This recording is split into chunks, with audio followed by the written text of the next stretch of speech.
Hoy va a estar con nosotros, candidato ya a esta altura a la senaduría en el lugar número 11 por el Movimiento Honor Colorado, Hilo Moreno, Roberto Hilo Moreno. ¿Qué tal, Hilo? ¿Cómo te va?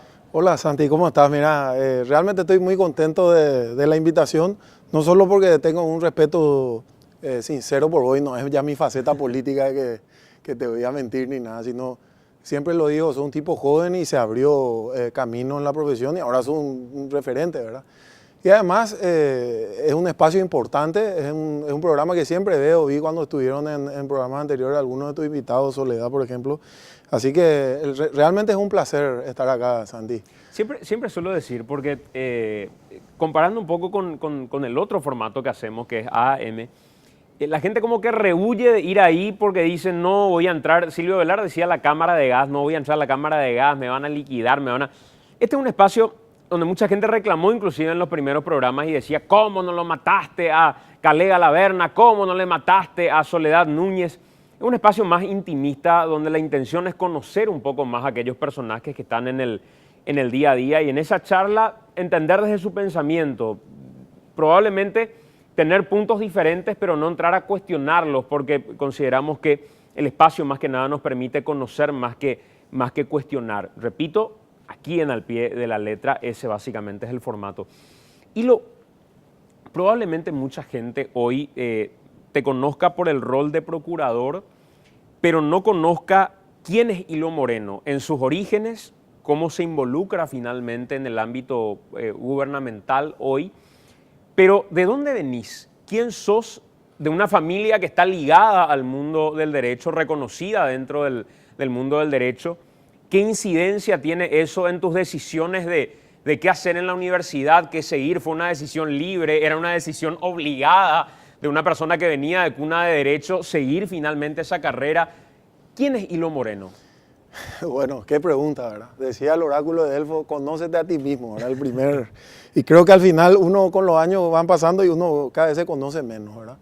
Pero efectivamente empezaste por un buen lugar, Santi, porque la familia es el lugar de donde uno sale, que le marca, porque uno no elige la familia en donde nace, ¿verdad? Y yo tengo una bendición ahí muy grande, ¿verdad? Realmente mi familia es una familia maravillosa. Nosotros somos 7 hermanos, ¿verdad? Papá y mamá, como siempre le decimos en chiste, no tenían televisión, ¿verdad? Entonces el entretenimiento venía por otro lado. ¿Y vos qué número sos? Yo soy el sexto. El sexto. Yo soy el sexto, ¿verdad? Ya hay una discusión ahí interna en la familia hacia partir de cuál ya somos accidentales, ¿verdad? Con mi hermana, que es la última, siempre decimos que el sexto y el séptimo probablemente sean accidentales, pero también que por suerte no pararon en el 5.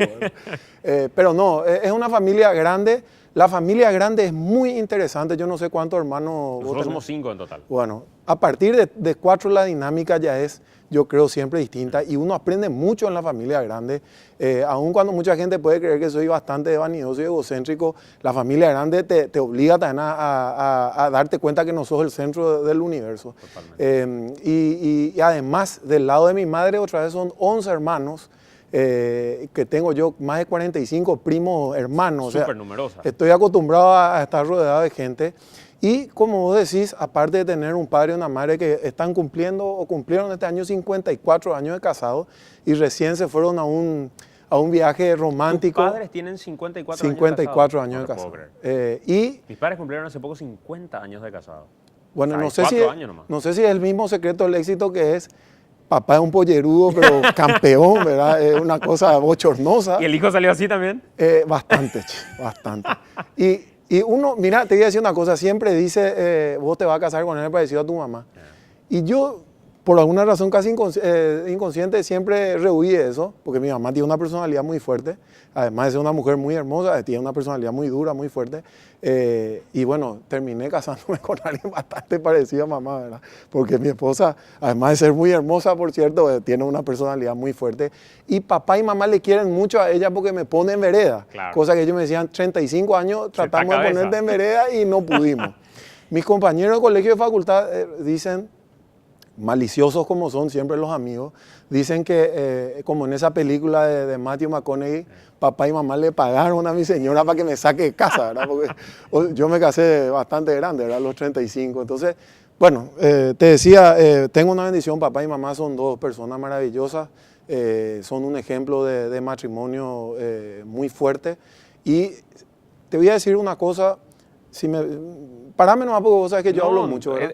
Se trata de hablar. Siempre digo que, es más, en el acto la otra vez en la Procuraduría dije la buena noticia y una mala noticia. La buena es que Enrique Riera no estaba, porque Enrique Riera cuando empieza a hablar todos ya sabemos que esto no termina. Y la mala que yo soy el segundo, ¿verdad? Así que te pido disculpas y a la audiencia, por supuesto, favor. pero quiero aprovechar el espacio. Te decía el ejemplo de papá y mamá, y una cosa que es muy importante, o fue muy importante para mí, nosotros venimos digamos, de una cuna relativamente cómoda, de oro se dice despectivamente, para lo que es nuestro país, y a pesar de eso la enseñanza en casa siempre fue una exigencia muy alta. Te voy a poner un ejemplo, nosotros somos 7 hermanos, 6 abogados, una estaba estudiando Derecho y se casó joven, se embarazó, se casó, ahora está felizmente casada hasta ahora, ¿verdad? Los otros 6 terminamos haciendo todo maestría en el extranjero. 2 en Harvard, 2 en la Universidad de Columbia, Nueva York, una en Stanford y yo en Inglaterra, en Oxford. Es decir, el estándar de exigencia fue muy alto y papá y mamá siempre nos transmitieron la idea de que nosotros le vamos a pagar el colegio, que era un colegio caro, ¿verdad? Hay que decir así, pero después, véanse ustedes. O sea, el mejor, esa es parte de una escuela que yo inclusive llegué a encontrar hilo de una manera increíble en familias que probablemente no eran muy pudientes, pero que conceptualmente decían, el mejor legado que le puedo dejar a mis hijos es lo que vayan a recibir en materia de educación. Y creaban, a pesar de que no tenían mucho dinero, una especie de fondo familiar. Si tenían 2 hijos era probable, era posible, con más hijos ya era un poco más complicado, donde iban ahorrando de a poco, pero eso era destinado a la educación final de sus hijos. Los gringos perfeccionaron ese sistema, disculpame te interrumpa, con el famoso College Trust o el College Fund, ¿verdad? Que es, nace el hijo y ponen, por decirte, $100 al mes en una caja de ahorro que va generando intereses y cuando llega a los 18, Exacto. Y por eso vos tenés una educación universitaria en Estados Unidos generalizada, además de que tenés universidades públicas accesibles, ¿verdad? Pero no es discurso, la verdad que lo que hicieron papá y mamá fue muy fuerte, ¿verdad? Es decir, todos salimos relativamente bien. Yo siempre digo entre broma y vera que soy el peor, ¿verdad? Así que, pero esa enseñanza fue muy, muy fuerte. Y también viene de un trasfondo familiar. A ver, es una carga y es una bendición. Cuando uno viene de una familia que tiene una tradición importante, algunos sucumben al peso, ¿verdad? Porque no es poca cosa. Yo, en el caso que vos mencionabas, vengo de una familia muy metida en el mundo del derecho del Paraguay y por los dos lados. En un lado es más conocido, ¿verdad? Para contarle un poco a la audiencia, el abuelo de papá fue Fulgencio R. Moreno, ¿verdad? Fulgencio R. Moreno es un crack, ¿verdad? Claro. Lo que diríamos hoy, un crack, un tipo extraordinario. Murió, no te iba a decir pobre, pero murió, no dejó una gran herencia, se formó solo y si me permitís voy a contar una anécdota para que vean lo que era esa época la gente, ¿verdad? Fulgencio R. Moreno nace en 1871 en plena posguerra, en la tragedia de lo que fue esa época en Paraguay, y el padre era un irlandés de apellido Oleari, que según a mí me gusta imaginar, alguien le dijo: che, maestro, vos sos irlandés, rubio, ojos azules, en Paraguay hay 10 mujeres por cada hombre, ¿verdad? O la leyenda aquella, un toro 7 vacas. Exactamente. Entonces el tipo dijo, ¿qué estoy haciendo acá? Me voy a Paraguay. Y vino y bueno, dejó una descendencia, uno de ellos, el famoso historiador y político paraguayo Juan Oleari, ¿verdad? Con una señora llamada Natividad tuvo un hijo, Fulgencio Ricardo Moreno, ¿verdad? Nombrado por su bisabuelo, que era Fulgencio Yero, entre paréntesis, y 20 años después viene cuando ya era ministro de Hacienda, porque Fulgencio R. Moreno fue ministro de Hacienda, y esto, si me permitís meter, y estoy mezclando un poco las cosas. Adelante. Fulgencio R. Moreno dijo algo muy loco, ¿verdad? En el buen sentido de la palabra. Él en 1902 o 3, no recuerdo exactamente el año, siendo ministro de Hacienda muy joven, y siempre le decía yo a Santi Peña eso, no vayan a decir que soy ministro de Hacienda más joven porque Fulgencio R. Moreno ciertamente no era tan churro como vos, ¿verdad? Pero era más joven, ¿verdad? Porque tenemos una relación de años también con Santi. Y te decía, va al Congreso en 1903 y dice una frase terrible, ¿verdad? Dice, el laissez-faire, la idea del laissez-faire del liberalismo, ese a ultranza del siglo XIX, es una antiguaya que debe ser enviada al Museo de las Ideas Económicas. La antiguaya, yo no sabía que era hasta que leí ese discurso, ¿verdad? Entonces me puse a entender que era tipo un artefacto antiguo. Y él decía, hay que romper esto. 30 años antes de Keynes, del famoso John Keynes, que fue el economista que, digamos, lo dijo eso. Por supuesto era inglés, entonces todo el mundo le dio pelota. Acá nadie leyó. Ese está el famoso discurso de la cuestión. ¿En 1903. Estoy casi seguro que fue el 3. Porque en el 4 viene el golpe, digamos, del Partido Liberal y ahí empieza la hegemonía liberal hasta el 36.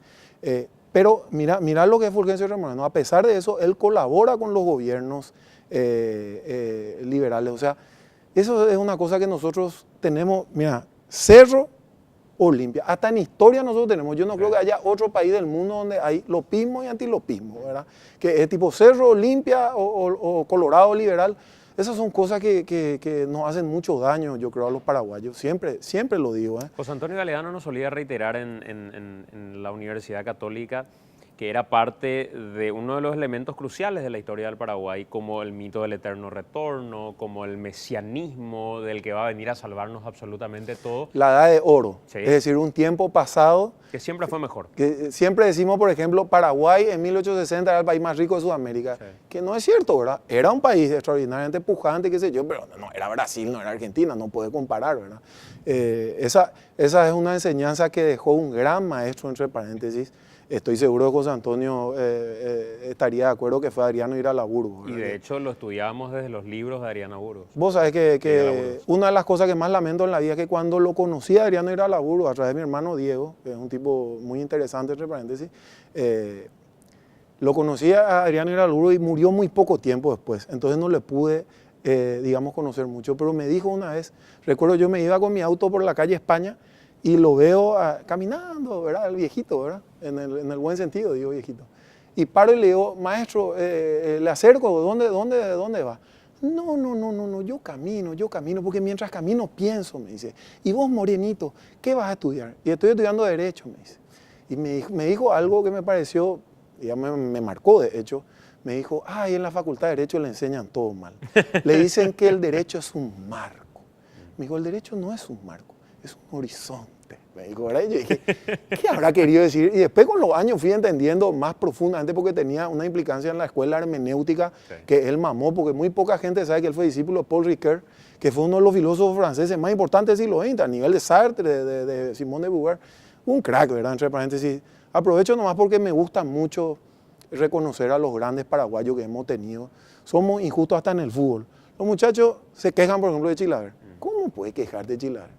El Nino Arrúa decía que una jugada puede marcarte para bien o para mal. Y el que te aplaudió en un gol, inmediatamente en un error de ese partido que pudiste haber cometido, cree que sos el peor del mundo. Y es el tacuarismo. Digamos, claro, ¿verdad? Exacto.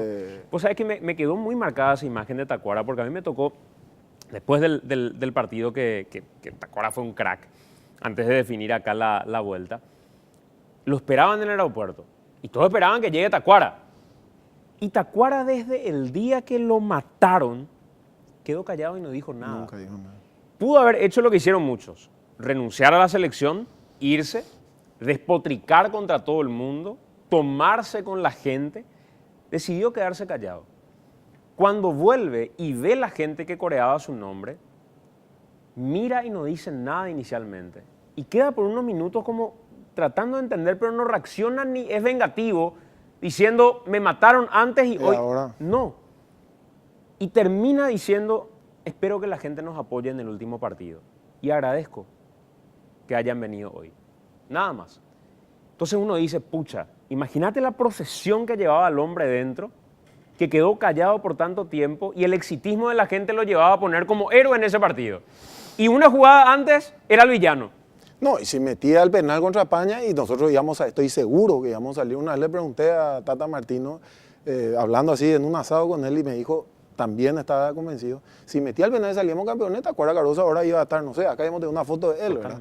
Eso, vos sabés que ese exitismo, siempre recuerdo y te recomiendo, si es que no lo conoces, hay un poema del gran escritor inglés Rudyard Kipling.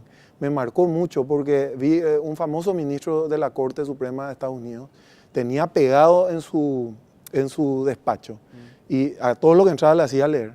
Y el poema se llama If, Si, ¿verdad? Sería la traducción. Si haces esto, si haces esto, si haces... Como 30 o 40 condiciones. Si haces algo.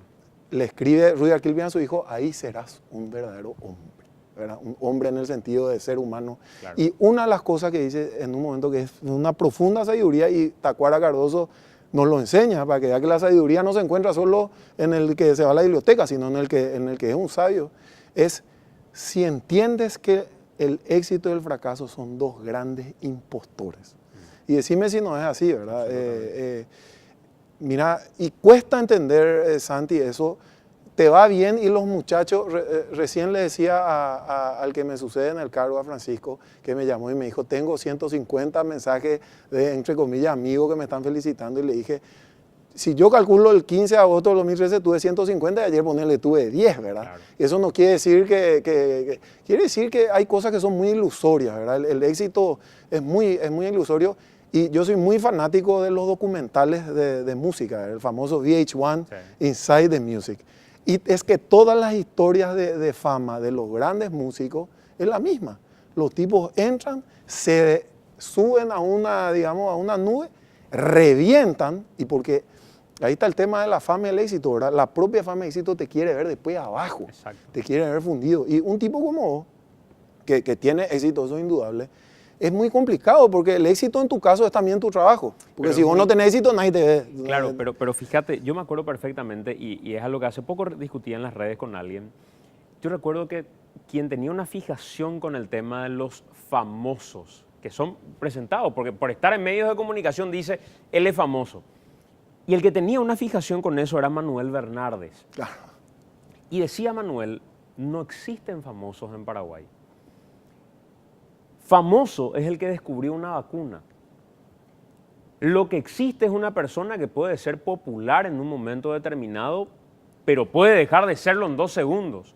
Entonces, cuando presentan a los famosos, no existen. Salvo que hayan descubierto alguna vacuna o hayan descubierto la cura a algo. Si no, no son famosos. Mangoré, por decirte, ¿verdad? Claro, exacto. Por tirarte un nombre, ¿verdad? ¿Verdad? Entonces, vos te pones a pensar y decís, sí, es correcto. Y finalmente la popularidad es más medible con el exitismo de un momento que te puede poner en un lugar determinado, pero que al rato puede terminar cambiando. Y para aquellos que creen desde un primer momento, el dolor de esa caída a su realidad nada más termina siendo de terror. Es terrible. Y no es una caída a lo desconocido, es un retorno nomás a un lugar donde uno conocía y donde en algún momento estuvo.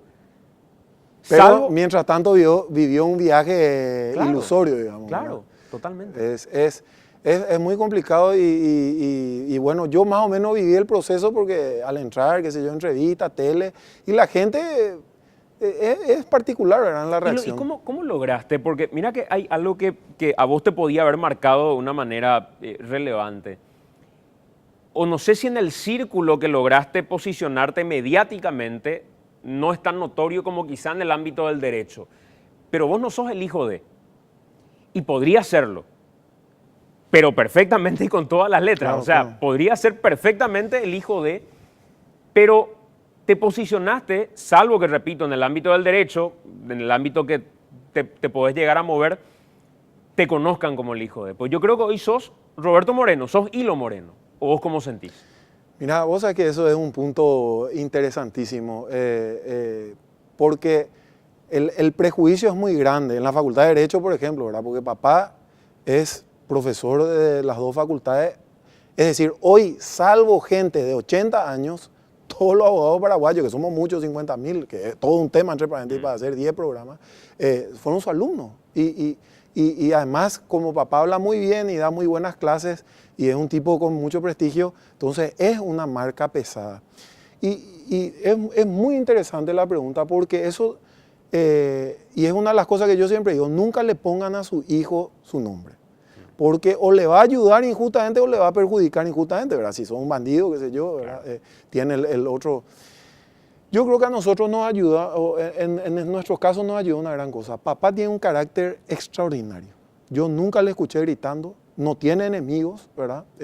A pesar de haber tenido una trayectoria política importante, no tiene gente así que dice, a este tipo lo voy no quiero decir la palabra, ¿verdad? Pero lo voy a perseguir, y nunca nos impuso nada, porque vos nos preguntabas antes, viniendo de una familia con tanto peso jurídico, y yo te decía no solo del lado paterno de Fulgencio Remoreno o de papá, sino también del lado materno, porque el papá de mamá, Ramiro Rodríguez Alcalá, fue un gran profesor de Derecho, un gran civilista, uno de los que escribió el Código Civil, la Ley de Quiebra, etc. Además de ser un tipo extraordinario, tengo el recuerdo, todos le recordamos a nuestro abuelo bien, pero en este caso realmente era un tipo extraordinario, por decirte. Íbamos los 50 nietos a la casa y él escondía el premio, que era el famoso, no sé si puedo decir landau, el merengue. Sí. Él escondía y es como que hacía un lugar que había que encontrar y buscar, y nosotros todos felices.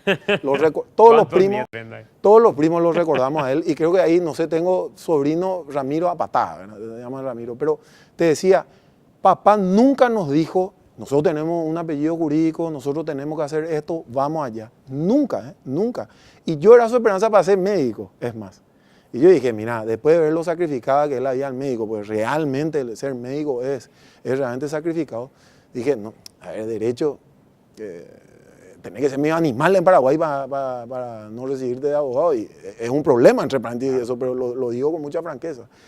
Seguí y nunca sentí ese peso, realmente nunca sentí, y creo que ninguno de nosotros, todos enseñamos, o sea, yo soy profesor de la Universidad Católica, en la Facultad de Derecho, en el doctorado también, y soy profesor en la Escuela Judicial, nunca sentí ese peso, creo que es en parte por papá, y nunca fue ese padre, digamos, nosotros estamos acá, esto es nuestro rubro, o esto es lo que tenemos que hacer, sino al contrario, realmente... A ver, yo hablo así de papá y uno va a decir, qué pesado está hablando de su papá, pero una cosa que no es fácil es caminar por la vida. Ahora me pasó estos 4 o 5 años y que la gente dice, vos sos el hijo de Juancho. ¡Qué maravilla! Y es más, siempre pienso, nunca voy a ser como él, y lo acepto con mucha alegría porque es un tipo extraordinario, ¿verdad? Entonces, nunca viví eso, y sí estoy orgulloso que no se piense que soy el hijo de, ¿verdad? Creo que también uno hace su camino en la vida para bien y para mal, ¿verdad? ¿Cuál fue, digamos, el momento en el que... ¿Cómo te involucras al poder? ¿Cómo llegas a la Procuraduría General de la República? ¿Cómo te convocan? Varios amigos me llegaron a decir en su momento cómo se componía el entorno de gente que... Desde un momento determinado, Horacio Cartes empezó a formar, a mirar en su radar, a tener a los mejores siempre alrededor, gente que venía del ámbito privado, que para sus empresas terminó siendo importante. De los que eran de su primer anillo, tenían otra vez otro anillo de un radar, donde todos iban o al mismo colegio o fueron finalmente a la misma universidad. Y de por ahí todos en el mismo radar terminaron llegando en ese primer equipo que toma el poder, y después ya, digamos, fueron cambiando algunos por actores más políticos, digamos. Pero, ¿cómo llegás vos a involucrarte con el presidente de la República y a pisar la Procuraduría General? Bueno, esa es una buena pregunta, y si me permitís voy a contar un par de anécdotas.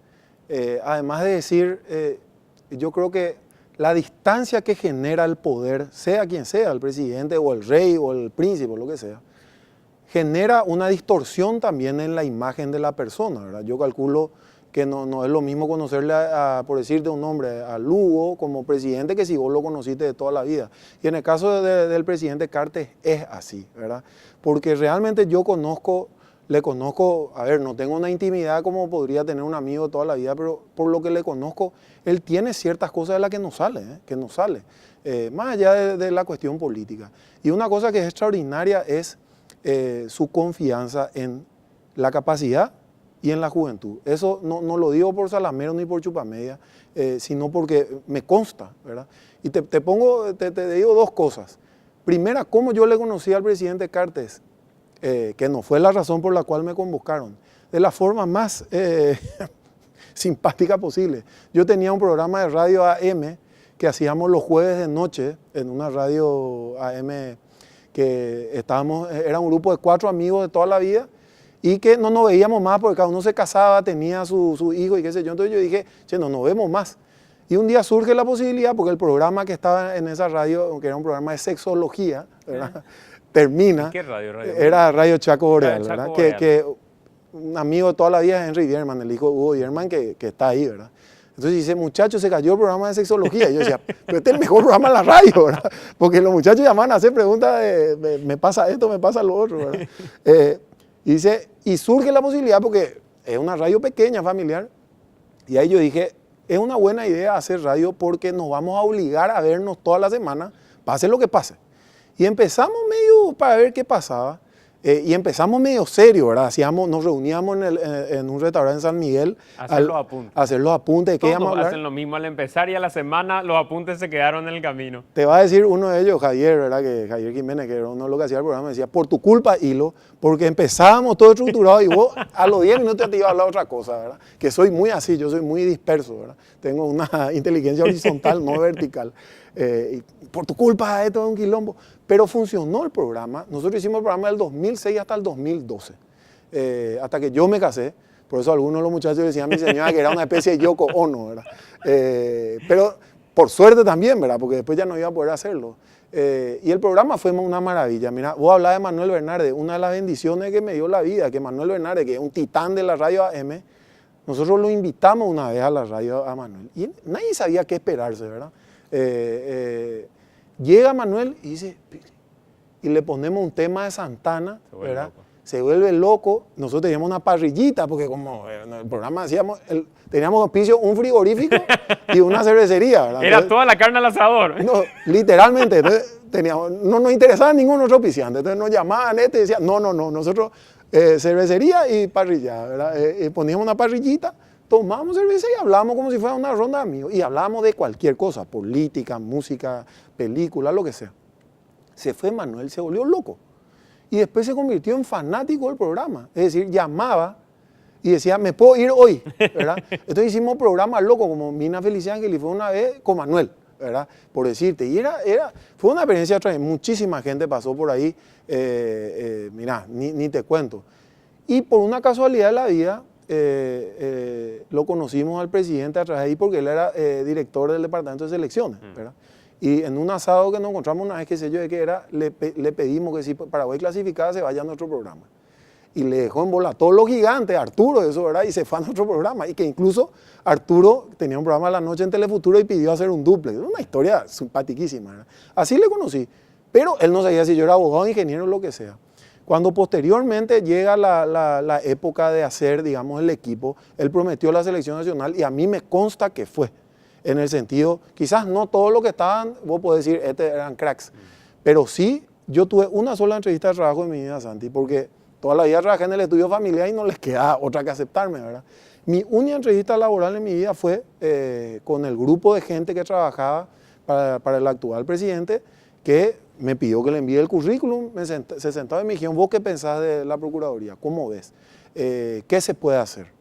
Y si vos pasabas eso, porque después me enteré que hubo otra gente que fue entrevistada para el mismo cargo, ahí vos tenías una segunda entrevista con el presidente, donde te hacía más o menos la misma pregunta y él, como un tipo muy vivo, muy rápido, se daba cuenta rápido hacia dónde vos te ibas, ¿verdad? Entonces, después al terminar la entrevista, yo le dije, ¿vos te acordás dónde nosotros nos conocimos? Y me dice, sí, y se empezó a reír, ¿verdad? Imagínate dónde terminamos, me dice, ¿verdad? Pero te reitero, doy fe porque el día que yo tuve la entrevista fue mucha otra gente, por ejemplo estaba Spalding, que el presidente no le conocía, yo le conocía a Spalding porque fue compañero de colegio de un hermano, y el presidente le puso en Itaipú, que es el cargo. Mira, estaban las amigas de mi señora en casa, ¿verdad? En un aquelarre, como decía mi abuelo Ramiro, decía mi abuelo siempre, a partir de 3 mujeres, técnicamente eso es un aquelarre, que es una reunión de brujas, ¿verdad? Y estaban el 31 de octubre. Encima, no, bueno, son terribles, ¿verdad? Pero me decían que, entre paréntesis, les mando saludos, me decían medio en broma, ay, yo quiero trabajar en Itaipú, que es el Senado de Itaipú. Y realmente Itaipú es la joya de la corona. Era la verdad. Y el presidente le puso a un tipo que no le conocía. Y para más que un tipo que yo le conozco a Palin serio, es decir, es un tipo demasiado serio, luego puede decirle que hace una crítica, ¿verdad? Entonces, esas cosas hay que valorar. Lo de nombrarle a Soledad es una locura. Yo cuando le nombré a Soledad dije, se volvió loco el presidente, ¿qué vamos a hacer? O sea, tenemos que rajar, ¿verdad? Porque la presión que hay, la visión de que el Estado es... Max Weber, que era el gran sociólogo alemán, llamaba a ciertos regímenes políticos sultanismo. donde hay una mezcla entre el bien privado y el bien público. Entonces, si vos te ibas en la época medieval a Arabia, no sabés dónde termina lo que es público y lo que es privado, porque todo era el sultán, por así decirlo, ¿verdad? En Paraguay tenemos metida esa visión de que el Estado es una especie de sultanismo. Es decir, yo llevo 5 años, le nombro a todos mis amigos y después llevo todo lo que hay, porque no sé si voy a volver a estar, ¿verdad? Y esa visión tenemos en todos los partidos. No es que vos me vas a decir tenemos en el Partido Colorado, claro que tenemos, pero tenemos en el Partido Liberal y demostraron, entre paréntesis, en el tiempo que tuvieron la misma conducta y otros partidos, ¿verdad? Es un problema de cultural, ¿verdad? De mentalidad de cómo ver al Estado. Y ponerle a Soledad o Miles, esta chica que ahora entró de ministra de la Juventud, ¿verdad? Que, entre paréntesis, yo le conocí hace 2 años en un evento de liderazgo y me caí de espalda, porque esta tipa tiene 24 años y me hace 6-0 a mí, ¿verdad? Realmente el presidente, y te voy a poner otro ejemplo, mi sucesor, en el momento a 45 días de las elecciones, ¿verdad? Entonces vos decís, está haciendo propaganda. No, estoy defendiendo algo que estoy seguro, ¿verdad?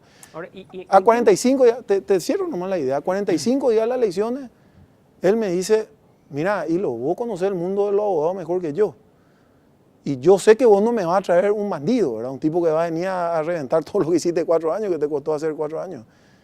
Y no le conocía a Francisco, ¿verdad? Que es un tipo extraordinario, entre paréntesis, ¿verdad? Así que eso yo tengo que defender y ese proceso yo viví, porque nos íbamos en camionetitas minibús, nos íbamos a la casa, esperaba entrada uno, fue algo así bastante pintoresco también, ¿verdad?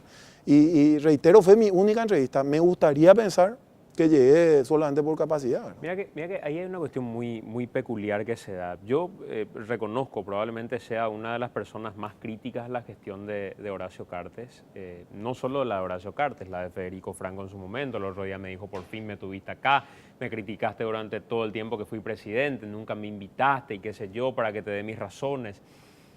La misma cosa con Fernando Lugo, porque creo que por naturaleza hay un rol de prensa que es el de evaluar el poder y denunciar cuando las cosas se están haciendo mal. Y en contrapartida hay mucha gente que dice, sí, pero ustedes no reconocen lo bien que se hace y qué sé yo. Y yo creo que ahí se es injusto porque la gente al final termina absorbiendo toda la crítica que se realiza. Y yo, si no tengo empacho de hacer algo, es reconocerle a la gente que hace bien las cosas, porque creo que merece y vale la pena hacerlo. Pongo como ejemplo lo de Soledad, que yo conocía antes a Soledad y sabía que desde ese lugar iba a ser algo bueno. Creo que las críticas son forzadas y hasta son injustas. El otro día la criticaban porque se hizo un acto donde finalmente Antonio Barrios terminó dando un discurso político. Pero lo que no se contó es que antes Soledad había mandado sacar unos carteles que se llevaron al lugar que decían Santi Presidente y dijo, este no es el lugar para hacer campaña. Y cuando se te desborda la cosa, se te desborda. No te vas a parar ante toda la gente a decirle salgan de acá, que este es un acto, que venga la policía y saquen de acá al presidente y a toda la gente. Probablemente necesitaría tener un poco más carácter del que ya tiene, porque es bastante brava, sí. Como para plantarse y decir, en una próxima no hagamos si vamos a hacer en estas condiciones, porque finalmente desvirtúa.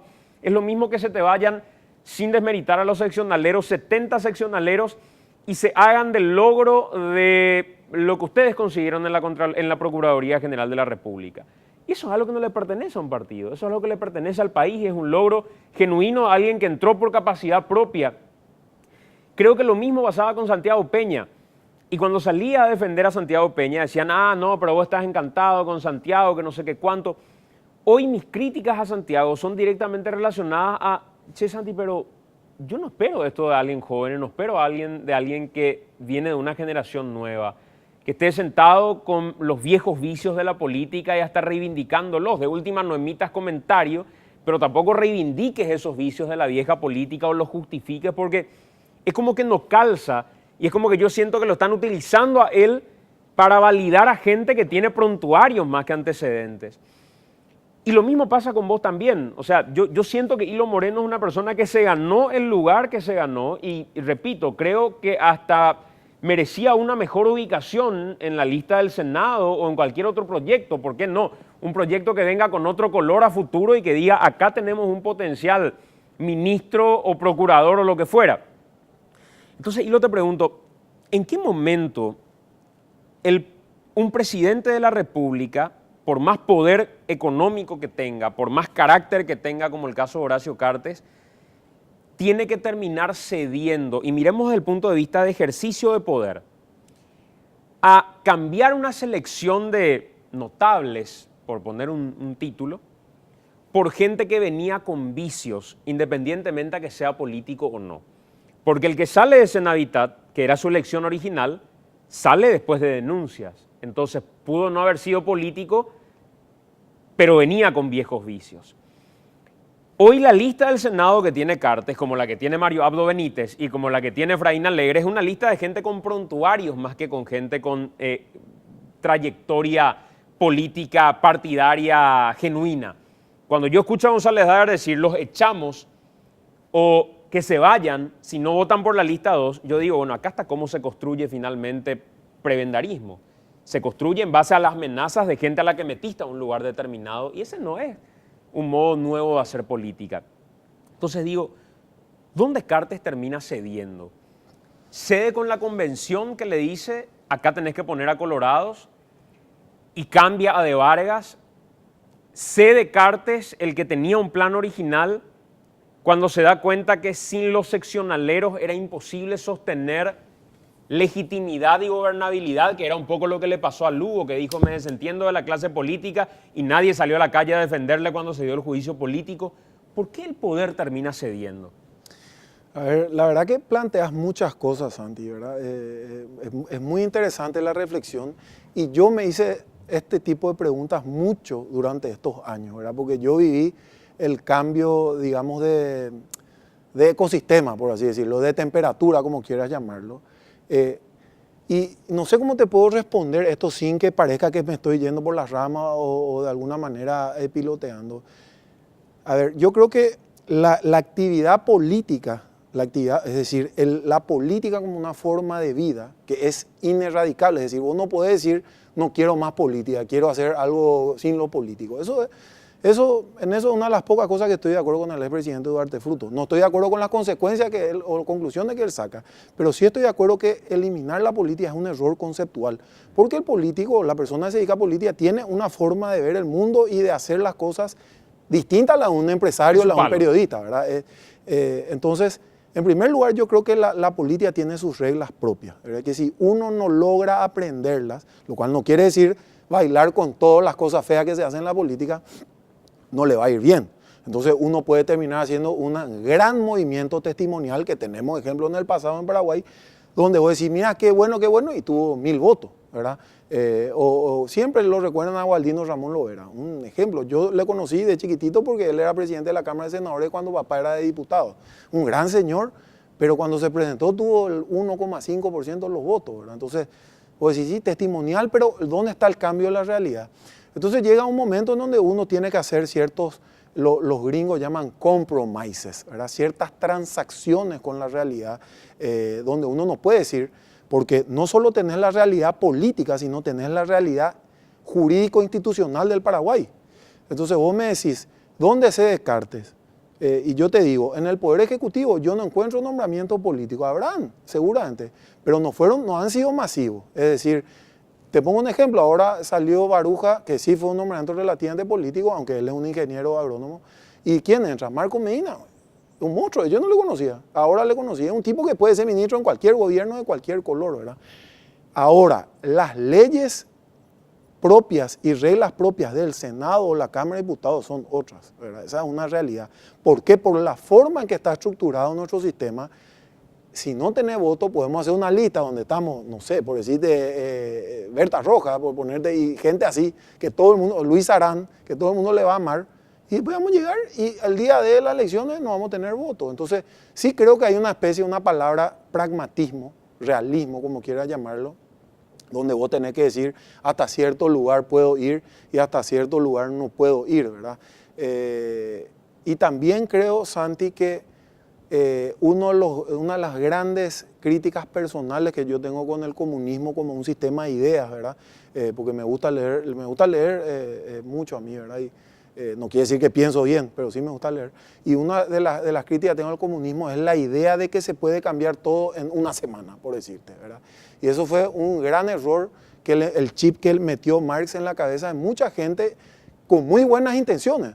Porque yo te puedo decir a vos, ¿estás contento con la desigualdad que hay en Paraguay? No estoy. Me parece escandalosa en algunos sentidos.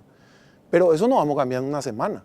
Y la receta para cambiar en una semana, eso va a ser muy dolorosa y sangrienta. La experiencia histórica nos lo demuestra. Entonces yo creo que los cambios políticos, e incluso acá te diría hasta por un temperamento, yo tuve la bendición de poder ir a estudiar a Inglaterra, becado por el gobierno inglés, y la sabiduría, pues vos te vas a Inglaterra, y discúlpame que me vaya un poco y después vuelvo.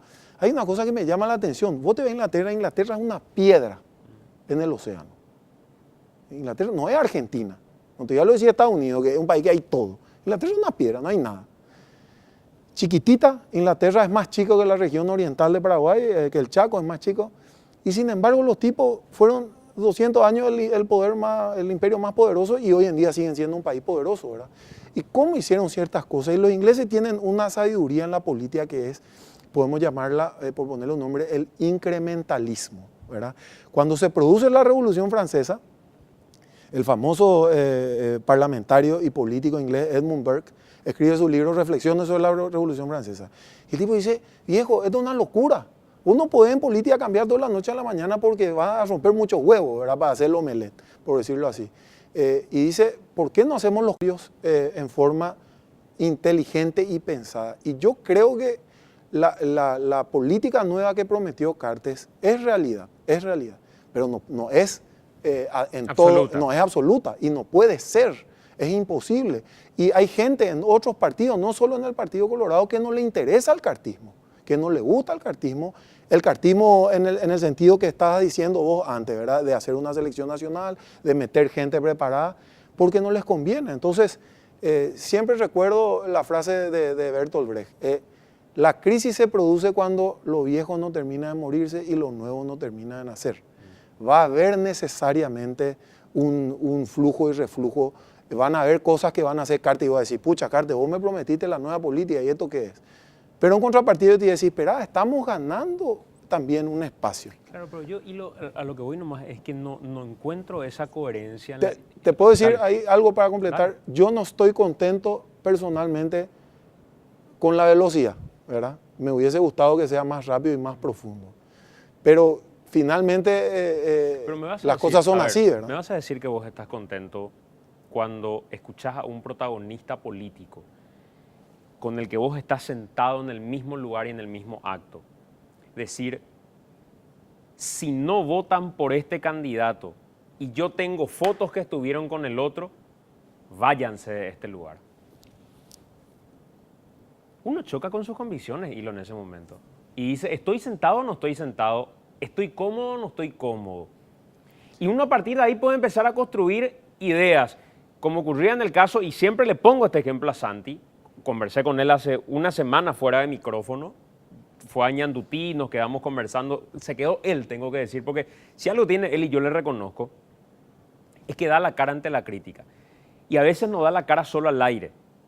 Muchas veces terminan siendo conversaciones en privado donde él va con la intención de escuchar cuál es la crítica y dar su postura. Y eso es bueno porque muy poca gente lo hace. Ojalá no sea una pose de campaña. No es. Yo creo que no. No es. Y se queda, estaba yo haciendo otras gestiones, espera unos minutos sentado como un mortal en la recepción y me dice, quiero entender cuál es tu crítica. Y le digo que yo no logro digerir ver a Santiago Peña entregando tarjetas de Tecopona. No logro digerir que tenga que estar en un mismo acto en el que se están inaugurando obras públicas. No logro digerir que esté sentado al lado de personajes que fueron nefastos para la política paraguaya, cuando puede estar hoy sentado con gente que tiene una visión diferente, como un Hilo Moreno, como una Soledad Núñez, y me vas a decir, pero también se sienta con nosotros.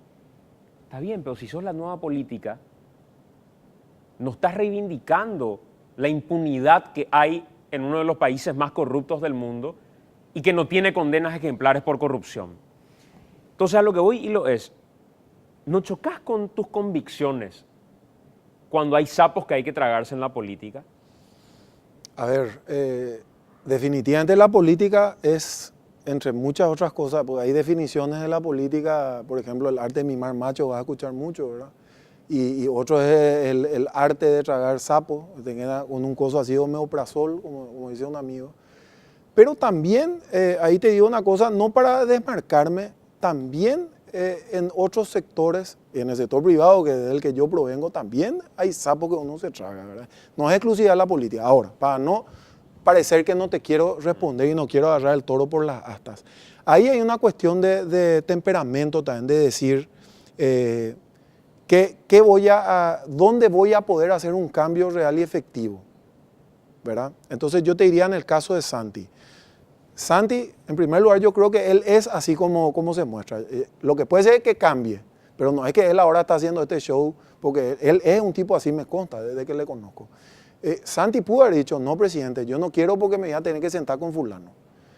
Pero si eventualmente él llega a la presidencia, yo creo que él va a profundizar los cambios, no todos nuevamente, Santi, no se va a poder, porque hay muchos cambios que no se pueden hacer sino cambiar la Constitución, por ejemplo, ¿verdad? Pero eso es futuro e impredecible.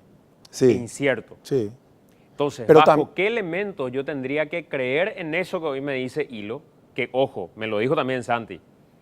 Y después vamos a analizar desde otra perspectiva, porque tuve la posibilidad de conversar sobre este mismo tema, y puede sonar romántico, pero para mí es genial esta conversación, con Germán Rojas, en Washington hace 6 meses aproximadamente. Fue una charla fantástica con Germán, un tipo que sabe mucho. Muchísima experiencia. Muchísima experiencia. Y lo llevábamos al escenario de lo que pasó en Estados Unidos con Donald Trump. Para el mundo, Donald Trump era lo peor que uno se podía imaginar. Impresentable. Pero para el electorado que él necesitaba conquistar, esa era la lógica que él tenía que manejar, aunque fuera chocante. Entonces él, en campaña, nos estaba dirigiendo para que le vote Hilo Moreno desde Paraguay, que decía, este es un discurso retrógrado. Estaba sosteniendo un discurso que para el inmigrante que ya hizo los deberes y estaba de manera legal en los Estados Unidos, era la garantía de que un ilegal no iba a robarle la posibilidad de conseguir un trabajo. Entonces era válido el discurso para adentro. Y termina ganando las elecciones con un discurso retrógrado para el mundo, pero muy puntual y muy dirigido a quienes tenían que votarle y tenían que elegirle. Puede que la lógica sea similar. Y uno diga, a partir de ahí sostenemos que Santiago va a ser otro, y cuando llegue va a ser lo que hizo Cartes, deshacerse de la clase política y gobernar con los suyos. Yo no digo que los políticos no sean para gobernar, suscribo lo que dice Nicanor. La política es para los políticos, pero en contrapartida, si es que además tienen talento y además son idóneos para el cargo y no son de un cupo político nada más, como muchos años se manejó, mucho mejor. Pero repito, Hilo, ¿cómo te sentás al lado de un discurso que le dice a los funcionarios públicos algo que no es parte de tu pensamiento y que no es parte de algo con lo que vos te sentís cómodo? Y yo creo que la oferta está, ¿verdad? Y también se va a marcar la diferencia con los actos que uno haga, porque también uno puede hacer un discurso muy lindo, muy interesante y después llega a la realidad y hace otra cosa, ¿verdad? No vaya a creer que no me planteé ese problema. Es decir, yo llego al Senado, el Senado tiene una lógica muy corporativa, ¿verdad? Es decir, por citar el ejemplo del desafuero, que es un ejemplo muy fácil, ¿verdad?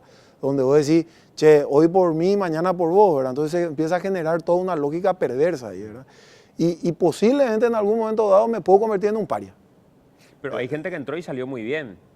Sí, Sebastián, por poner un ejemplo, ¿verdad? Por ejemplo, Sebastián. ¿Verdad? Y uno dice, pero ahí, si uno pretende quedarse por mucho tiempo es otra cosa. Discúlpame si puedo usar el ejemplo de Sebastián y no sé si se va a enojar, ¿verdad? Pero bueno, él tiene un programa y no me invitó, así que... y ahora no le voy a aceptar la invitación. Pero a Sebastián yo tuve, entre paréntesis, fue invitado a nuestro programa de radio también en su momento y yo le decía, ese día que estábamos ahí, le decía, vos, está bien pachaquería, todos sabemos que son gente que quiere hacer buenas cosas, pero vos, si querés cambiar este país, tenés que entrar a uno de los dos partidos grandes. Es una decisión realista. Por más que vos digas que los colorados, o los liberales, esto. Hay un realismo que, por ejemplo, Cartes tuvo, ¿verdad? Pues Cartes pudo haber hecho su su partido, ¿verdad? Tenía como hizo Ross Perot cuando en la campaña contra Clinton y Bush padre, ¿verdad? Donde él se va y arma un tercer partido y llegó Pero al 20. necesitaba de la estructura. Entonces yo sí creo que el caso de Sebastián, como Pachaquería cayó, por así decirlo, Sebastián necesariamente salió y lo perdimos a un valorazo, porque es un tipo espectacular, ¿verdad? Entonces, quizás si él estaba en el Partido Colorado, él iba a poder todavía estar haciendo una diferencia. Entonces, hay un pragmatismo que uno tiene que manejar, tampoco adoptar una pose moralista, decir... Yo creo que es por el discurso de la hegemonía de las mayorías, que no debería ser el discurso que se asuma en general, que se da cuando un monje dice en el Congreso, la mayoría ya decidió que tiene que ser así. No, pero también se gobierna con las minorías. Decía Alejandro Encina Marín, en sus clases de Derecho, vos lo habrás escuchado, decía, la mayoría no es criterio de validez. La mayoría no es criterio de validez. Y yo suscribo eso. Y las minorías también tienen que estar representadas y también tienen que tener su lugar. Y son voces que deben ser escuchadas. El caso de Sebastián llegó y se fue. El caso, pero lo que dejó en el tiempo que estuvo es al menos coherencia. Y uno dice, se fue con integridad. Y hoy lamentamos que lo hayamos perdido. Pongo otro ejemplo. Marcelo Duarte desde el Congreso. Puta, Marcelo era un tipo brillante, que vos lo escuchabas y hacía los deberes. Y hablaba y argumentaba y daba sus razones. Uno de los pocos que leía, digamos, todas las leyes. Claro. ¿Verdad?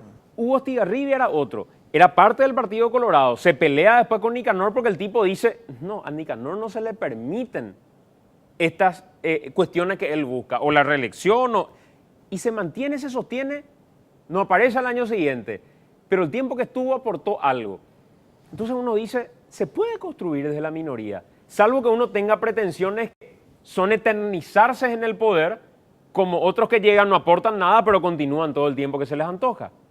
Nosotros tenemos un problema ahí de diseño institucional también, de diseño constitucional, diría yo, Santi, que debe ser objeto de una conversación entre todos, que es cómo vamos a estructurar el poder en Paraguay, cómo lo vamos a manejar y cómo lo vamos a ver.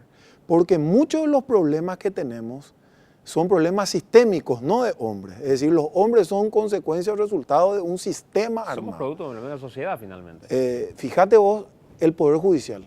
El problema que tenemos en el Poder Judicial es que se armó un sistema frankensteiniano a la hora de diseñar el Poder Judicial, Santi. Entonces vos tenés el mismo grupo de gente, elige jueces, los echa y revisa su sentencia en algunos casos, porque el Consejo, el Jurado y la Corte son, digamos, tres órganos que están juntos.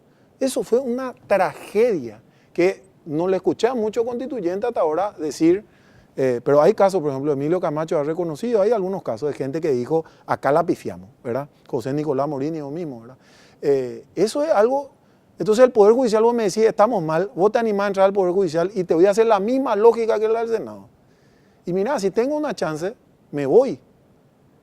Y si soy uno de 8, probablemente le va a pasar lo que le pasó en su momento al doctor Altamirano, ¿verdad? Que hizo él fue el único que no mintió, renunció y bueno, hay un testimonio. Yo creo que en Paraguay necesitamos testimonio, Santi, y necesitamos, mi enfermedad cuando entré a la Procuraduría era que la gente, sobre todo la gente joven, diga, verán, pues, se puede también hablar de función pública buena. No toda la función pública comen empanadas y leen los diarios Crónica, eso, ¿verdad? Y eso te da una pauta. Vos sabés que recibí muchos mensajes en estos 4 años, en los momentos más oscuros, porque hay momentos que uno pasa mal en la función pública. Recibía mensajes como de alumnos de la facultad, profe, vos sos un ejemplo, por decirte, ¿verdad? Y eso te da una fuerza, vos decís, a mí no me están mirando solamente un periodista como Santi, me están mirando los pendejos, ¿verdad? Que dicen... Pero no tenían que rendir con vos después, ¿verdad? No, esa parte es más complicada, pero fuera de broma, ¿verdad? No es sencillo, claro. Porque probablemente, si yo entro al Senado, y esto hablé con gente, se me va a golpear la imagen, porque voy a tomar decisiones en un colectivo que me van a golpear, ¿verdad? Pero también creo que vos podés decir el caso de Marcelo Duarte. Pucha, este tipo por lo menos se sienta, lee las leyes y te puede decir a los 5 años, ¿cuántos hacen eso? A los 5 años dicen, estas fueron las leyes que yo hice. ¿Vas a salir a hacer campaña? A ver, yo creo que sí. De hecho, Personalmente yo creo que mi campaña, por más, y ahí yo creo que vamos a disentir un poco entre los dos, yo no veo nada de malo de que una gestión sea utilizada, entre comillas, políticamente, ¿verdad? De decir, mira, fulano estuvo en la Procuraduría y es colorado. Al contrario, es otra de las cosas que yo decía. ¿Por qué en vez de tener imágenes de Colorado solo malas no podemos tener imágenes de Colorado buenos, verdad? Me parece correctísimo. Kilo Moreno estuvo, consiguió esto, ya no está. No fue un quemo, por así decirlo. Ya no está. No, y no puedo hacer campaña. De hecho, aun cuando la Constitución no me hubiese establecido la obligación, yo creo que hay que renunciar. Y fíjate, un problema de diseño institucional ahí. La mayoría de los congresistas, y no quiero que se enojen conmigo, no van a renunciar. Hasta Mario Abdo, que es candidato a presidente Todos, de la ¿verdad? República. No van a renunciar, van a ganar un sueldo importante porque ganan relativamente bien, tienen poder, porque no es lo mismo llegar y ser un ex procurador que llegar y ser el procurador general. Entre broma y vera me decían, ya no vamos a entrar en Muricharoa, olvídate, ¿verdad? Pero a ver, Soledad inaugura viviendas de Senaditad en Villarrica. Yo creo que es una obra de gobierno. ¿Te vas a sentar en ese acto? Yo nunca me fui, ¿verdad? Te soy sincero. Ahora ¿verdad? sos candidato. Yo creo que mi plus, y esto lo conversé con el presidente, y creo que con cualquier colorado correligionario, digamos, razonable, mi plus no es que yo me levante y hace un discurso en guaraní. No, claro, pero la pregunta es, ¿te vas a sentar en ese acto sabiendo que ese acto es un acto de gobierno y no un acto de campaña? Y mirá, no me quiero hacer el moralista. Probablemente suceda, ¿verdad? Probablemente suceda. Hasta ahora no sucedió, ¿verdad? Sobre todo porque como estaba en el cargo, yo decía, hay que diferenciar los tantos, ¿verdad? Probablemente va a haber un momento en el que va a haber un acto así como vos estás planteando. Y sí, probablemente suceda. Ahora, yo creo que, te vuelvo a repetir, estoy en desacuerdo con un punto tuyo. La gestión en sí y todos los presidentes, es más, el famoso discurso de Reagan, que gana la elección donde más lejos se ganó en Estados Unidos en el 84, cuando Reagan le gana a Mondale, el discurso de Reagan, el eslogan de campaña era "Are you better off than 4 years ago?" Estás mejor hoy que en el 80, ¿verdad? Que hace 4 años. Y ese era su speech, y eso implicaba defender su gobierno. Esa parte yo no estoy tan en desacuerdo. Ahí ya hay cuestiones de gusto, de repente, entregarle a una persona un teco y que salga ahí el candidato atrás, quizás es una cuestión de gusto que no es tan, digamos... Ahora, yo no veo por qué Cartes no puede hacerlo, ¿verdad? Yo suelo tener esta misma discusión con Vargas Peña. Pero Yo le vi también acá. Claro, pero que llevaba... estuvo muy tranquilo, no sé cómo hiciste. Tranquilo. Pero llevaba a otro ámbito. Yo suelo cuestionar que un Dionisio Amarilla, diputado, me ponga la imagen de la camioneta baleada por sicarios y diga, votá lista 100. Y le salió mal, digamos, ¿no? Y yo le digo, esto no está bien. Y hago la diferenciación y digo, esto es un hecho político. Porque para mí, cuando el artículo 237 de la Constitución Nacional le dice al presidente de la República que tiene que de manera exclusiva dedicarse a sus funciones, y él, sin embargo, se dedica a hacer campaña electoral, además de gobernar, lo cual implica que comparte funciones y no lo hace de manera exclusiva. Hoy al mediodía antes del mediodía, a la mañana, estaba realizando campaña. Entonces, no se dedica exclusivamente a sus funciones, es un hecho político. La inseguridad cuando un presidente está dedicado a otra cosa es un hecho político, pero no debe ser utilizado, digamos. No debe ser un elemento de proselitismo electoral. Pero la gente tan inteligente, Santi, porque pero le salió mal la jugada al Claro, final. pero termino. Y siento que se demuestra que un presidente debe estar dedicado exclusivamente a sus funciones cuando 24 horas después de que Cartes convoca a la cúpula policial, se dan los resultados que se dan. Entonces uno dice, por algo el 237 es sabio y le dice, usted dedíquese a gobernar. Y a nada más que eso. Porque si se hubiera dedicado estrictamente a gobernar, los resultados probablemente hubieran sido en más casos estos que tuvimos de 24 horas y solución al tema de sicariato. Lo mismo con el tema de Rodrigo Quintana.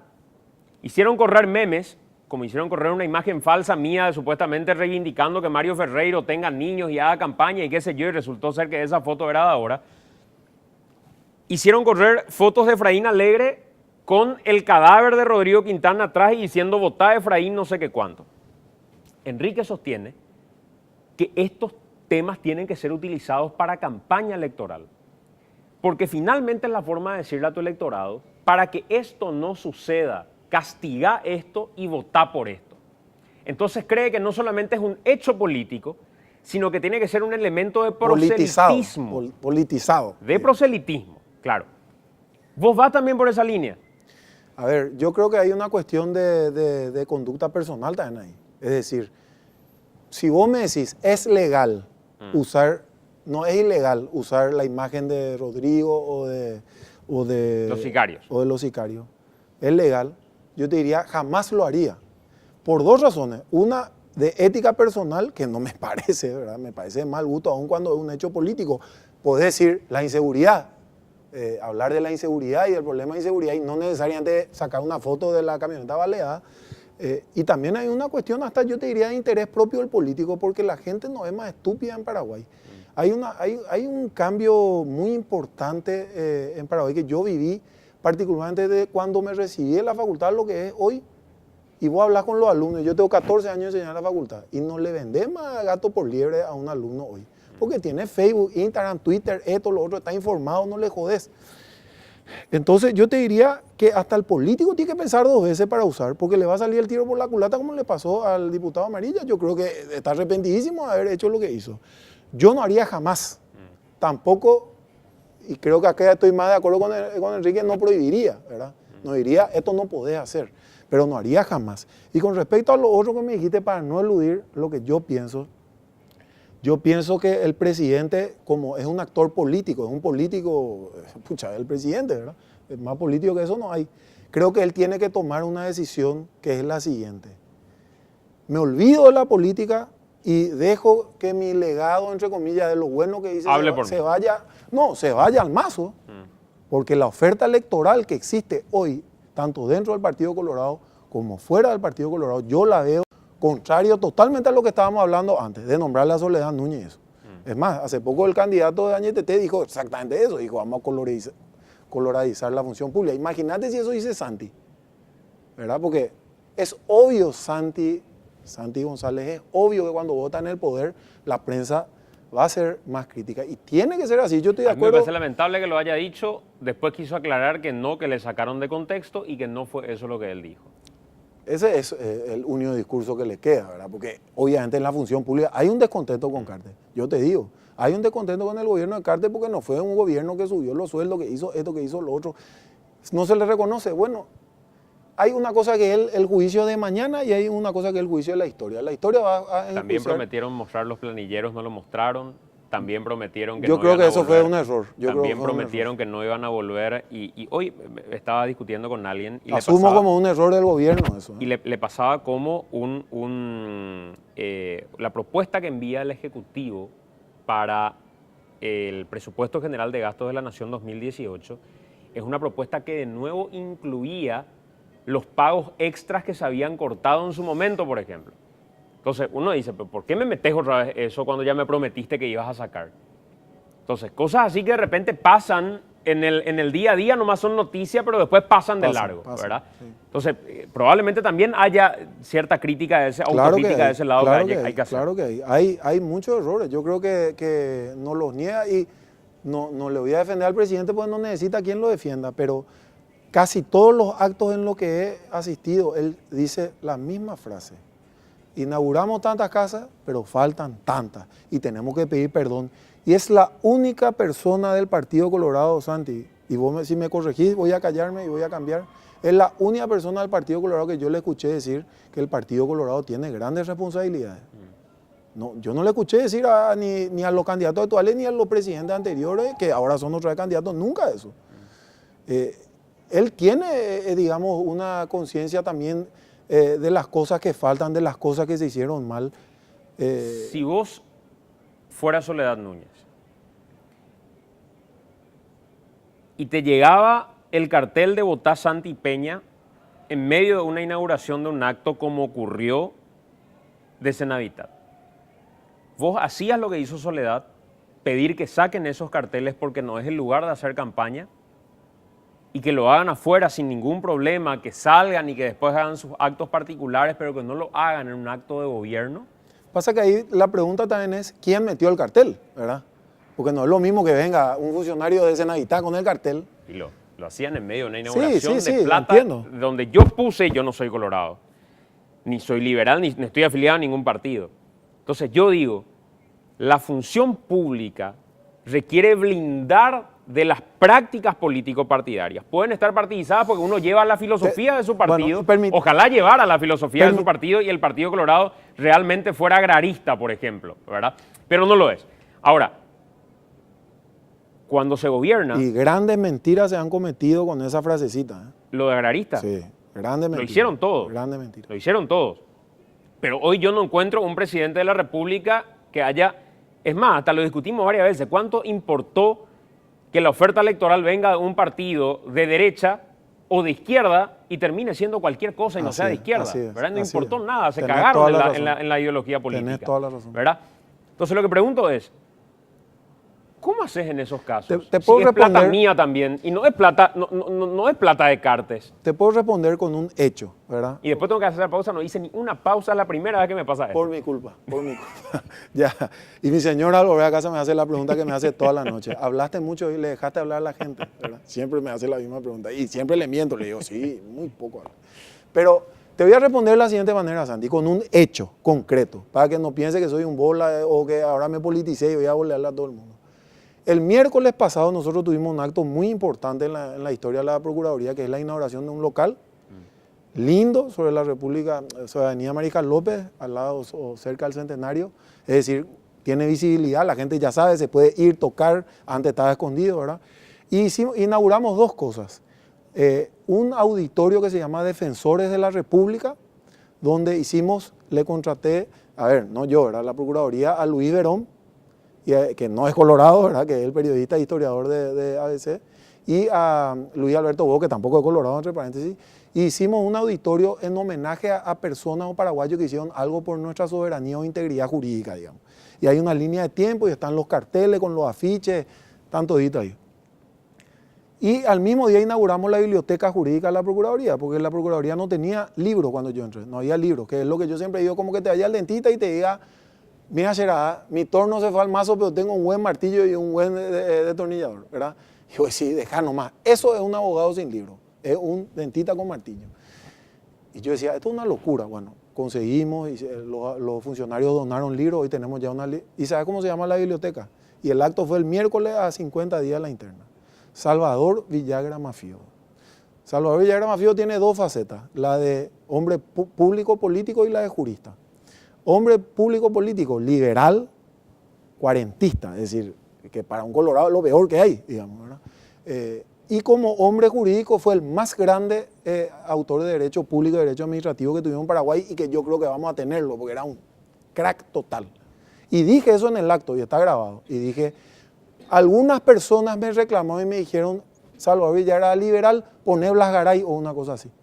Y yo dije, no señor, no tiene nada que ver. Y eso está grabado, por eso la pregunta me viene bien, porque en mi inauguración de casas, siendo Soledad Núñez de Senadita, porque yo lastimosamente no inauguro casas, pero en mi inauguración no es lo que no había un afiche de Santipeña, sino que la biblioteca se llamaba Salvador Villagra Mafio. Y si ya hiciste eso, ¿por qué no continuarías con esa lógica?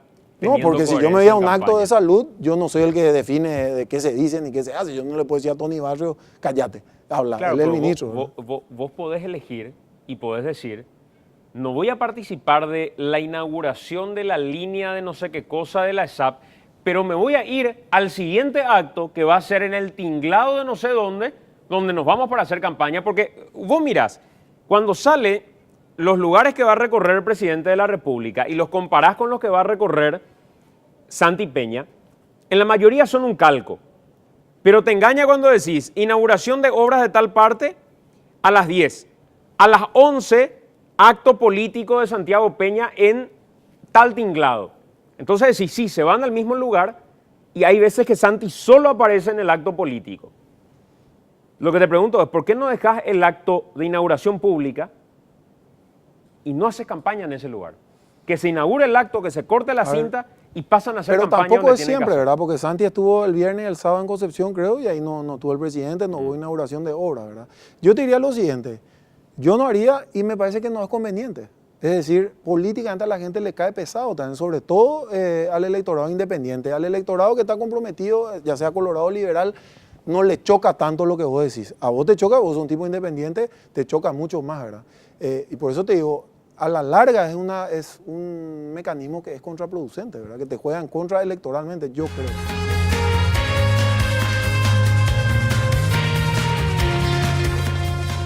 En medio del partido de Argentina. Ah, ¿vos te fuiste al concierto? Estamos de vuelta, 22 con 16 minutos, 23 grados de temperatura. Llegás al Senado, supongamos que finalmente llegas. Repito, no me voy a cansar de decir, se lo dije a Santi, en medio de la negociación me hubiera gustado que vos por lo menos le digas a Cartes, negociemos en los primeros 7 lugares estas fichas y hagamos entre los dos, no lo hagas vos solo. Lugo hoy lo hizo de la misma forma y ya tiene sus escándalos en frente de Guazú, porque Esperanza Martínez quiere tener una mejor ubicación y probablemente se lo merezca, y ahí es el país más que, y dice esto y se acaba. No importa de qué sector venga, lastimosamente se sigue dando de ese modo.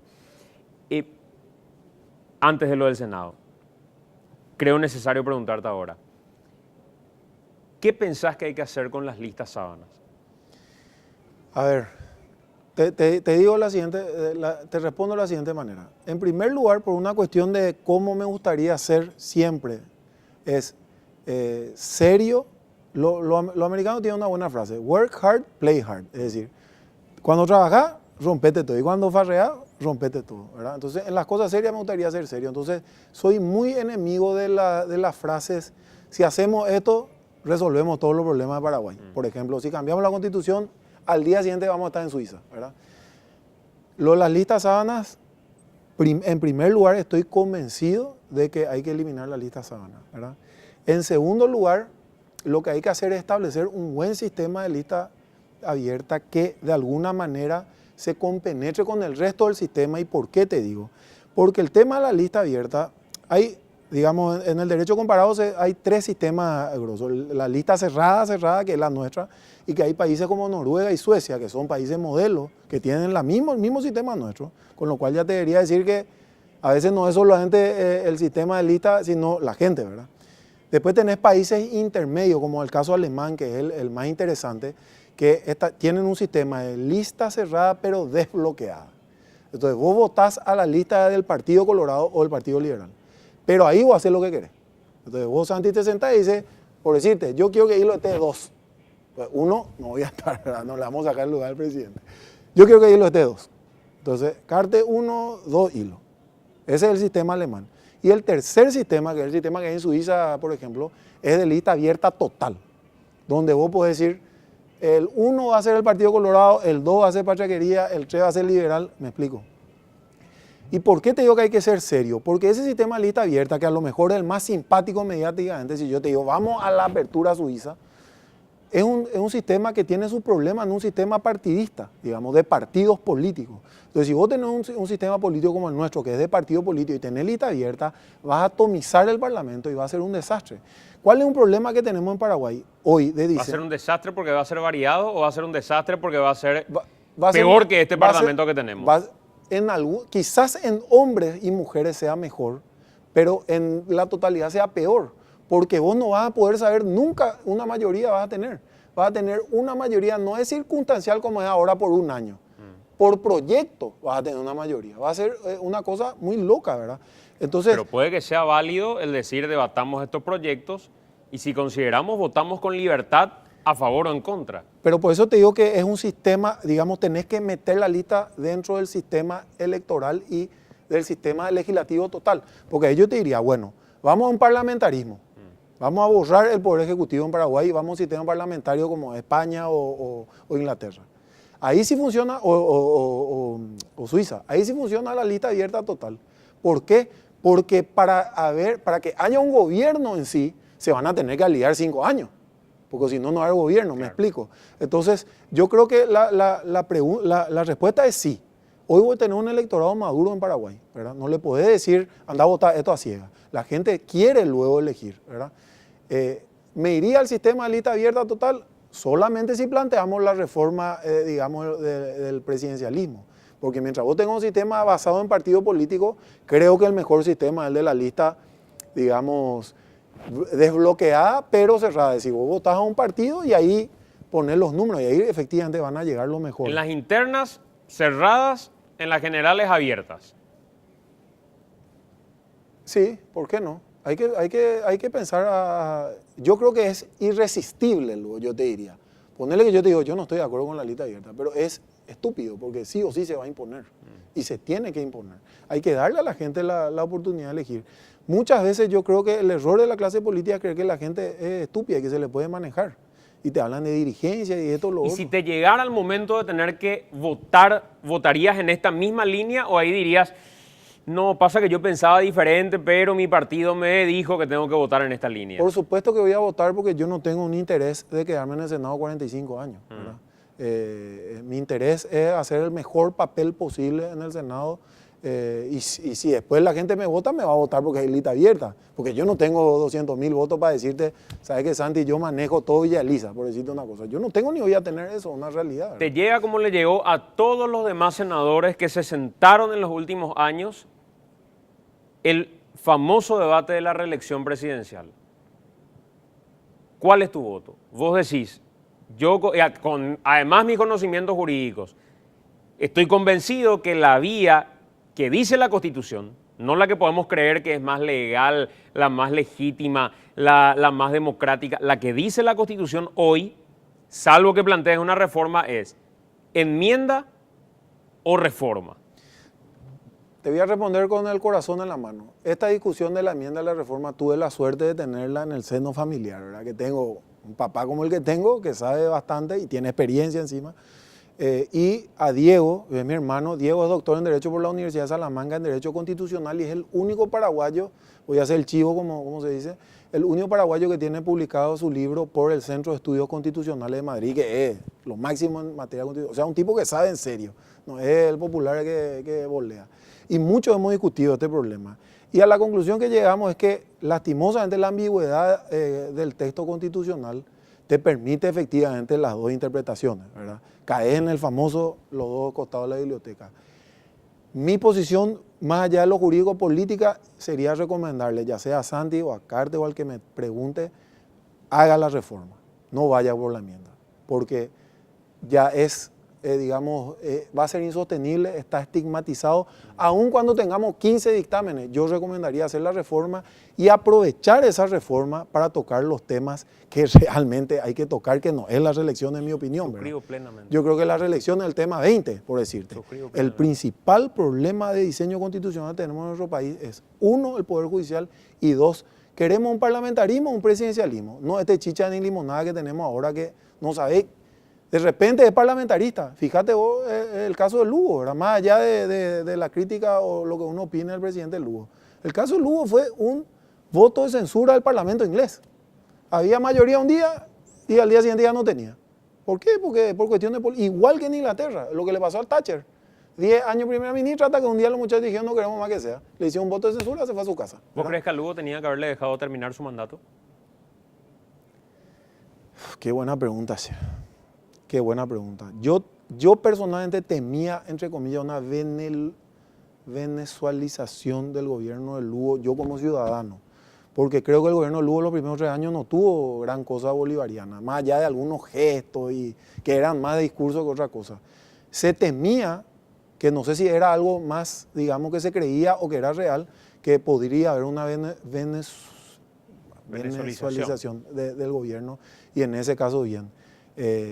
Políticamente convino, en mi opinión, si me preguntás como Colorado, porque lo que fue el gobierno liberal mostró que no son una oferta real, en mi opinión, y discúlpenme los amigos liberales, ¿verdad? Esa es mi opinión. Pero también se lo victimizó también mucho a Lugo. Pero ubicándote en ese momento político, en ese instante, vos sentado en el Senado, el hombre que no pretende quedarse por 35 años, sino que creía que ahí tenía que hacer lo que había que hacer, ¿lo sacabas al Lugo o no lo sacabas al Lugo?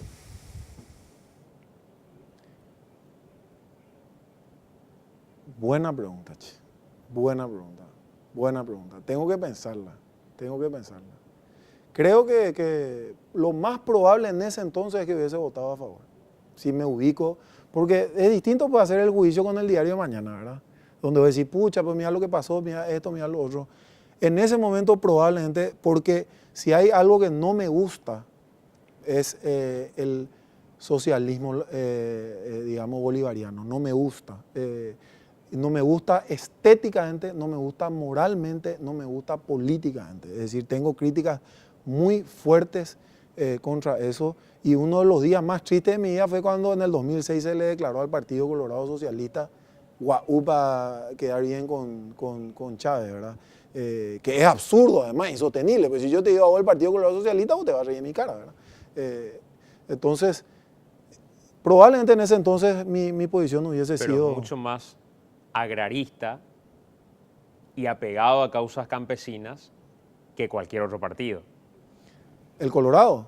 Claro. Sí, y debería hacerlo incluso más, ¿verdad? Vos sabés que Natalicio González es el padre del modelo del Partido Colorado, como el partido, decía, de aquel que tiene su poncho y su naco, ¿verdad? De tabaco, del campesino descalzo y qué sé yo.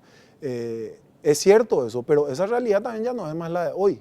Digamos, el sector rural paraguayo del 2017 no es el del 1940. Pero no por eso hay que borrarlo del mapa. Claro que no, y claro que desatenderlo. no, claro que no, claro que no. Yo sigo sosteniendo que creo que a Fernando Lugo se lo sacó por una vía que era constitucional.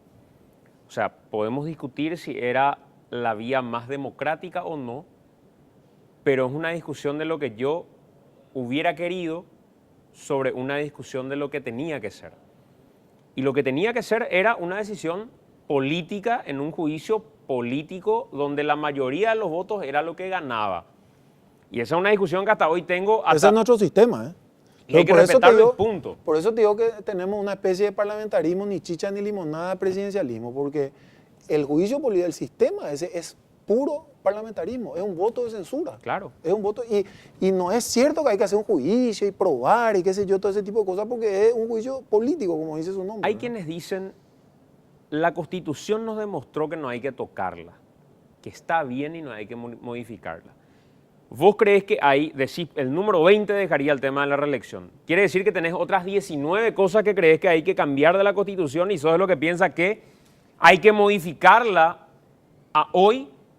Pero tampoco creo que si cambiamos la Constitución vamos a ser Suiza, aclaro. Porque después está, como diría Diego, la práctica constitucional. ¿Qué incluirías en la Constitución?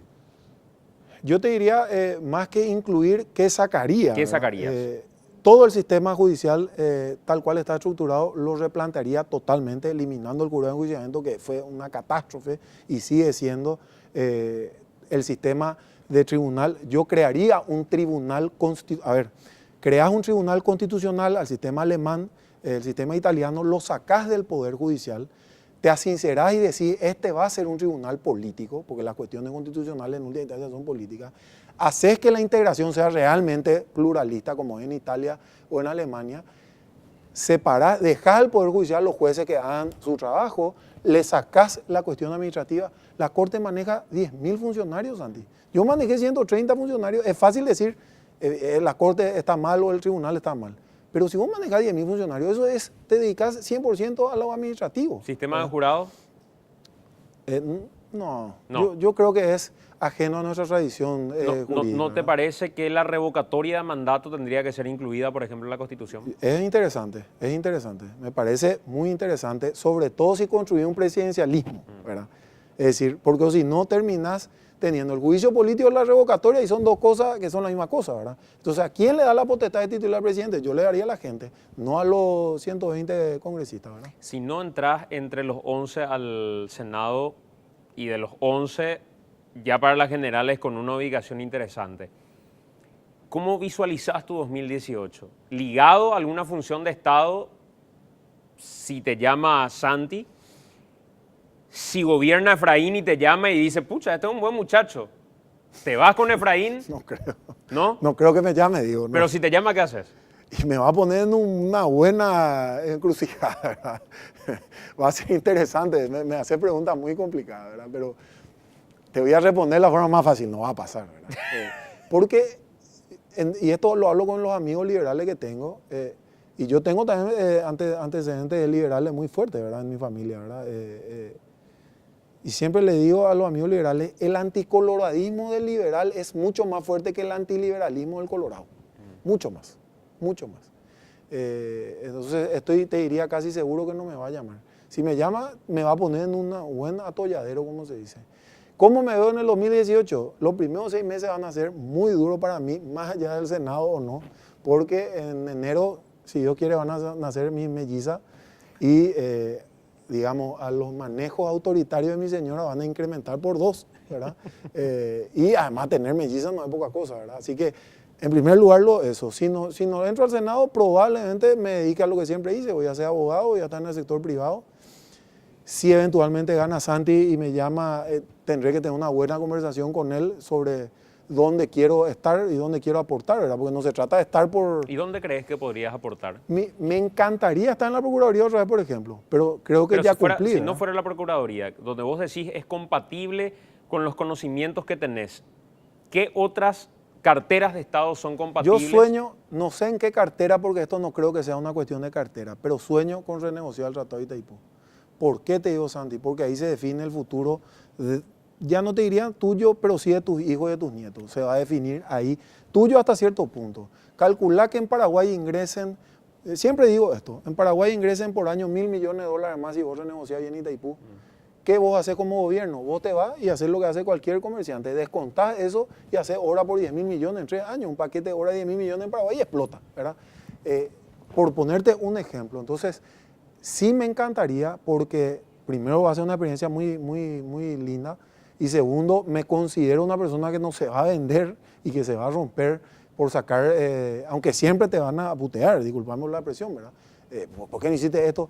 Pero me encantaría renegociar el Tratado de Itaipú y me parece una cosa, si te puedo pedir a vos como periodista y además influyente, tenés que romperle las bolas a todos los candidatos con este tema y no dejes que te digan nomás, sí, voy a conformar una comisión, que te digan qué puntos, porque tienen que manejar el Tratado de Itaipú. En mi caso yo tengo una ventaja de un asesor como es papá, que conoce de arriba abajo y que fue consejero de Itaipú, y siempre me río porque cuando eso consejero de Itaipú ganaba $1.000, ¿verdad?